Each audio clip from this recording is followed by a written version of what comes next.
Dans cette vidéo, on va voir comment simplifier une fraction.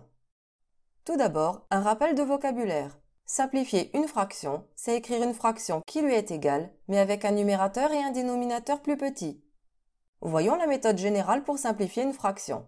On commence par chercher un diviseur commun au numérateur et au dénominateur, c'est-à-dire qu'on cherche un nombre qui divise à la fois le numérateur et le dénominateur. Pour cela, il faut évidemment bien connaître ces tables de multiplication, mais ce n'est pas tout. Quand on ne trouve pas de diviseur commun avec nos tables, on teste les critères de divisibilité en commençant par les plus faciles. Cherchez d'abord si vos nombres sont tous les deux divisibles par 2. Si oui, regardez si vous ne trouvez pas encore mieux que 2, par exemple 4. Si ça n'a pas marché pour 2, testez pour 5 ou 10 et si ça ne marche pas non plus, vérifiez si vos nombres sont divisibles par 3 ou 9. Je vous rappelle qu'un nombre est divisible par 3 si la somme de ses chiffres est dans la table de 3. Même principe pour 9.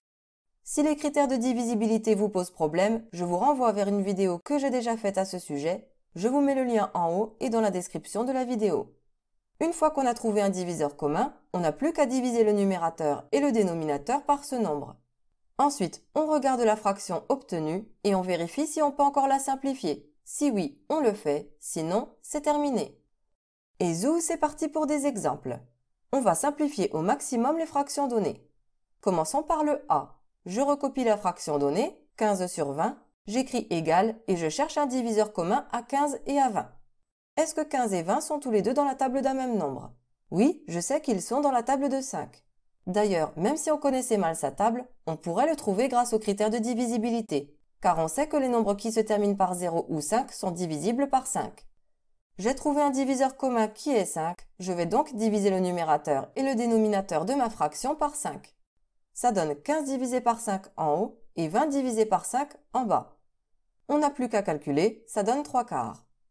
On vérifie si on peut encore simplifier 3 quarts, évidemment non. C'est donc fini. J'aurais pu présenter ma simplification autrement. Au lieu d'écrire 15 divisé par 5, j'aurais pu décomposer 15 en 5 fois 3. De même, je décompose 20 en 5 fois 4. J'ai un facteur commun au numérateur et au dénominateur car je retrouve le 5 fois de chaque côté. Je le barre donc et j'écris ce qui reste. Il reste 3 en haut et 4 en bas, donc 3 quarts. Vous choisissez la présentation que vous voulez, en division comme ici ou en décomposition comme ici. Je trouve qu'il est préférable de présenter en décomposition, c'est plus pratique, donc je vais faire comme ça pour la suite. Simplifions 9 sur 54. Je le recopie et j'écris égal.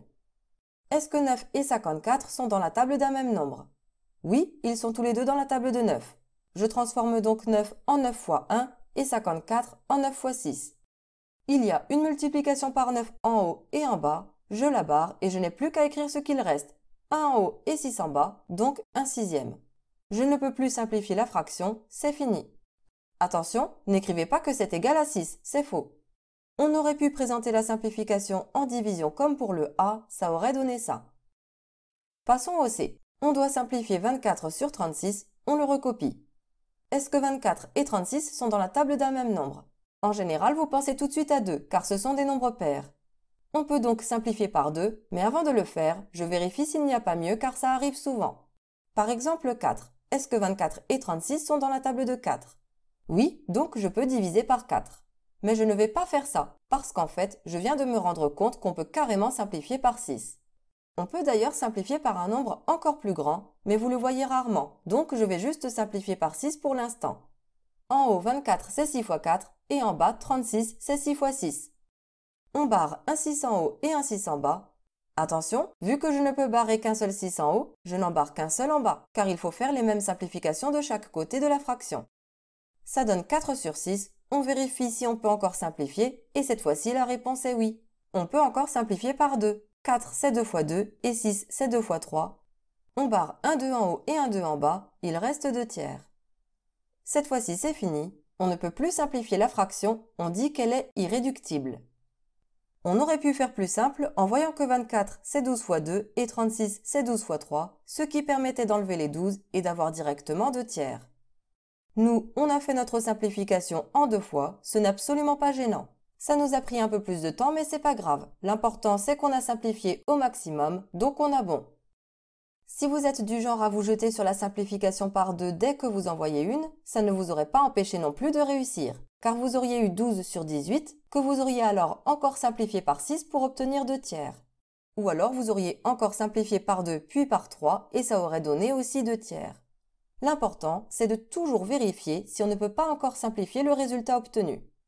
Au fait, je vous rappelle que les virgules sont interdites dans les simplifications de fractions. Si vous avez une virgule, vous savez que vous avez faux.